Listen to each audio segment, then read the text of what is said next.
नमस्कार दोस्तों, मैं हूं सौरभ शर्मा। आज आपको बताऊंगा द भूतनी फिल्म की सबसे कमजोर कड़ी की, जो है उसका जीएफएक्स यानी ग्राफिक्स या वीएफएक्स। द भूतनी फिल्म के ग्राफिक्स की तुलना जब बाकी हॉरर फिल्मों से की जाती है तो ये वाकई बहुत फीकी नजर आती है। आइए हम कुछ इंपॉर्टेंट पहलुओं को समझें, खासकर ग्राफिक्स और वीएफएक्स के मामले में, ताकि इसका वास्तविक अंतर सामने आ सके। वीएफएक्स सीजीआई की गुणवत्ता, ये भूतनी फिल्म की मैं बात कर रहा हूं। जीएफएक्स और वीएफएक्स में पुराने स्टाइल का इस्तेमाल किया गया है। ये इफेक्ट्स 90 के दशक के टीवी शो और फिल्म जैसे लगते हैं, जिनमें भूतों की उपस्थिति या डरावने दृश्य बहुत ही नकली और डिजिटल रूप से कमजोर होते हैं। जैसे जैसे भूत और दूसरे हॉरर इफेक्ट स्क्रीन पर आते हैं, उनका लुक ऐसे लगता है जैसे कोई बहुत सस्ता और कम बजट वाला इफेक्ट हो।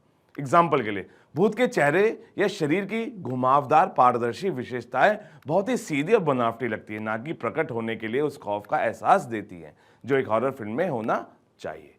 अब बाकी हॉरर फिल्मों के बारे में आपको बता दूं उनका वीएफएक्स कैसा होता है। बड़ी हॉलीवुड और बॉलीवुड हॉरर फिल्म से वीएफएक्स की क्वालिटी बेहतर और आधुनिक होती है। एग्जाम्पल के तौर पर द कॉन्जरिंग और एनाबेले जैसी फिल्मों में भूत प्रेत और दूसरे डरावने तत्व बेहद खूबसूरत और हॉरिफाइंग तरीके से दिखाए जाते हैं। इन फिल्मों में वीएफएक्स में रियलिज्म और कंपोजिटिंग की हाई क्वालिटी होती है, जिससे ऑडियंस वास्तविकता को महसूस करती है। भूत के चेहरे की त्वचा में डिस्क्रिप्शन, आंखों की चमक और वातावरण में मौजूद हर छोटी चीज में इतनी सटीकता होती है कि वह डर पैदा करने में मदद करती है। अब मैं आपको सेकंड रीजन बता दूं जो सबसे कमजोर कड़ी है फिल्म की, सीन और कैमरा वर्क। ये मैं पहले भूतनी का आपको बता देता हूं।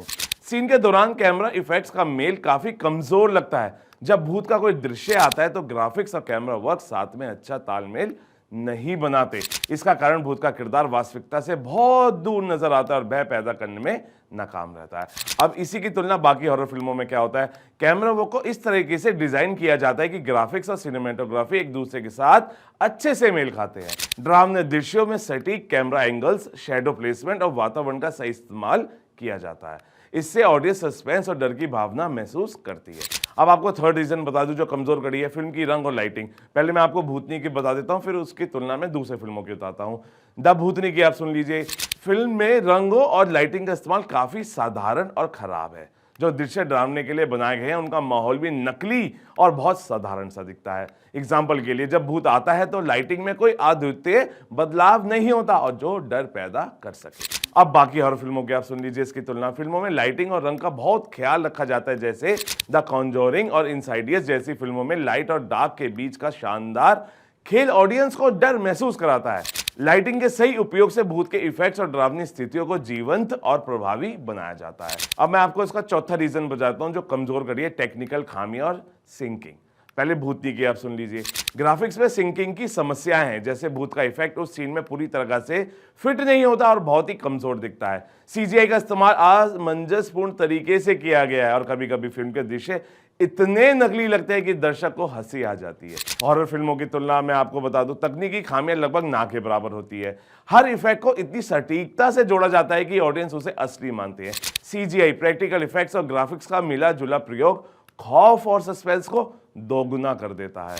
अब फाइनल रीजन में आपको बता दूं, द भूतनी फिल्म के ग्राफिक्स और वीएफएक्स तकनीकी रूप से पिछड़े हुए हैं और हाईएस्ट हॉरर फिल्मों की तुलना में बहुत फीके लगते हैं, जबकि बड़े हॉरर प्रोडक्शंस में हर एक डिटेल पर ध्यान दिया जाता है। द भूतनी में ये सारी चीजें बहुत ही कमजोर नजर आती है। यहां तक कि जब हम फिल्म के इफेक्ट्स और सिनेमेटोग्राफी को देखते हैं तो हमें यह महसूस होता है कि यह फिल्म हॉरर और ग्राफिक्स के मामले में कहीं पीछे है।